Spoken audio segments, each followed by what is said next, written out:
One down. Hey guys, and welcome back to the channel. Mr. Silver 2000 here. Today I'm going to give y'all a quick loadout guide on the Andromeda. And I say quick, it's really the loadout guides that work for me. It's the setup that I feel like I land the most shots, I'm doing the most DPS on, and I wanted to pass that information along to you guys. I've been asked a few times what I've been going with. Just real quick, as I'm starting this video, huge shout out to some of the people in my Discord, Silver Squad.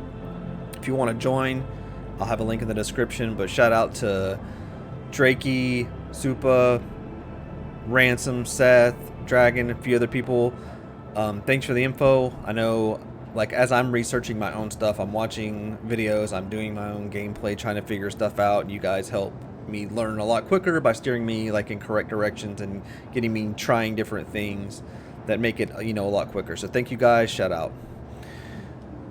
So loadout guide wise, I'm going to go straight to the missiles.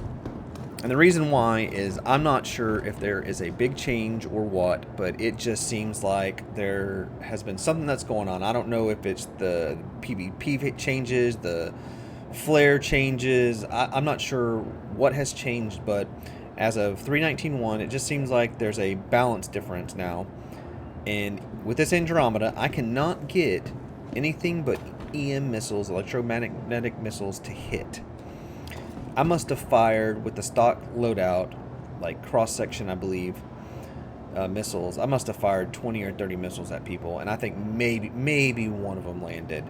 The rest just, you know, just end up going away. As soon as I switched to the EM missiles, I found it so much easier. Now on this, you do get the size 1s and the size 2. And that's 52 missiles total. I think you get 24 size 2 and 28 size 1s, and that's a lot of missiles, a lot of shots, a lot of ways to cripple, especially if you're fighting like smaller craft. Now, for PvP and PvE, the electromagnetic missiles will work perfectly. So I do highly recommend, as of right now, the way everything is set up, that you switch to a version of those missiles. Now, the Pioneer ones that I use for the size 1s are fantastic. They have a 14-kilometer blast radius, and they just seem to be working the best and hitting the best out of any missiles. Now, I wish you could switch to all size 1s, but as of right now, that's not possible with the Andromeda. Now, I'm standing here with this on the screen, and the reason why is because these right here are your missile pods that come out, and that's kind of why have the view of the ship at this angle. Now, real fast, switching over to the guns. If you are running lower PvE missions, like, you know, light to medium, moderate service beacons, stick with the stock setting, especially if you're in PvP. If you're in PvP, I highly recommend you staying with the size 4s on the gimbals. It's a tanky ship. If you're fighting something smaller, you're going to want those gimbals so the guns can track a little more. You get a little more hits, which means more DPS. I did not have that great of luck with the cannons, especially in a PvP setting. Now, if you're fighting those big ships, you're fighting the big boys, you're fighting the Hammerheads, the Idrises, the Starfarers, stuff like that, go ahead and switch to your cannons. You're going to do more DPS that way. They hit harder. They do noticeably take down those ships faster. Now, the reason I don't switch the size 5s on the repeaters, 1, you lose your gimbal, and 2, the size 5 fires at a higher or at a lower rate than the size 4, which means you get a speed difference in bullet. So if you're tracking an enemy that's moving sideways, it's hard to get all 4 guns tracked at the same position because they're firing at different rates. So that's something to think about when you're doing your loadout. Now, real fast, just so y'all can see this on screen, I'm going to jump over to the Erkul Games website. I'm going to get in there and just really quick, just briefly go over the rest of this stuff, and I want to show you the rest of the loadout that I use for this ship. Okay guys, here we are in Erkul Games, and this is kind of what I want to show you. Now this is my exact loadout that I run pretty much 24/7. I have no reason to switch from this. It works perfect for every situation that I use, even on high stuff. I'm running those 4 repeaters on the gimbals. I find the tracking helps quite a bit on a ship that size. Sometimes you can't get that nose pointed over. And I do run the repeaters on the top and lower turret. Now I did go over this in some other videos, but you can switch that lower turret out to a ballistics turret, which is kind of fun if you're running just a dual person. That person can start on the lower turret with ballistics and fire it till it runs dry, then hop up to the unlimited ammo on the repeater. Now again, Dominator 2s, as I said, electromagnetic, the EM missiles, 24 of them, and then the Pioneer 1s is what I like. Now, as I said, the Pioneer 1s, if you click on this, you can see right here, 14-meter explosion radius. That's great. Dominator 2, like I said, it doesn't have as much of an explosion radius. I know a lot of people run Rattlers, but in a PvP setting, if you're going to do any PvP at all, the Rattlers are cool, and they can definitely scare somebody with the amount of missiles, but they just don't hit like the EM missiles do. So just food for thought there. Okay, let's move on here. Shields. FR-86s can't beat them. Military grade A, about the best you can get. Same thing moving over to the JS400. I mean, these are fantastic. I'd go with these. Snowpacks, I run the industrial grade A's. Snowpacks, I like them. Now the change that really makes a difference to the whole ship is your quantum drive, jumping back and forth. The stock drive is just absolutely terrible. Get rid of it. Should be your first upgrade.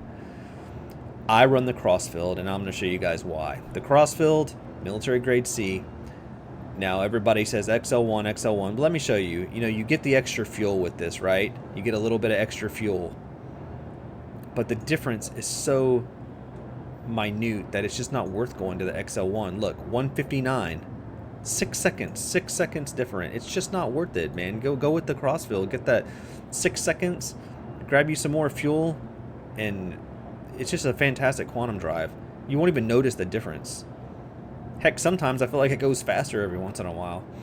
That's probably not the truth, but it's not enough. So that's really all I have for you guys as far as a loadout.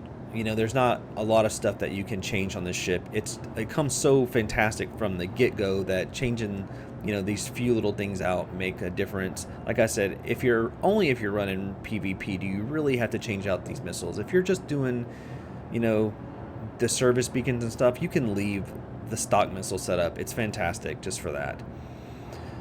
But I'm going to throw you guys some clips, some action shots here at the end. And thanks again for sticking around. You guys liking and subscribing means, everything to the channel. Keeps me being able to do this and getting this stuff out to you. So I appreciate it. And as always, I will see you guys on the next video.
Ship destroyed.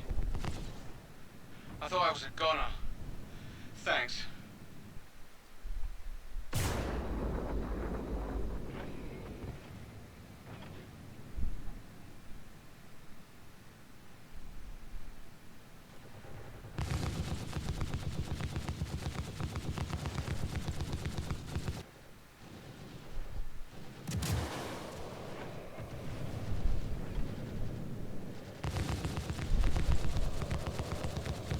Ship destroyed.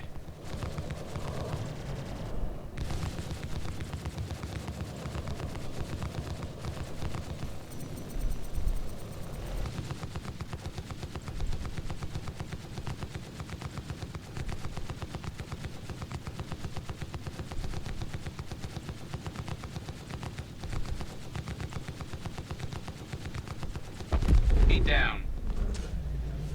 I thought I was a gunner.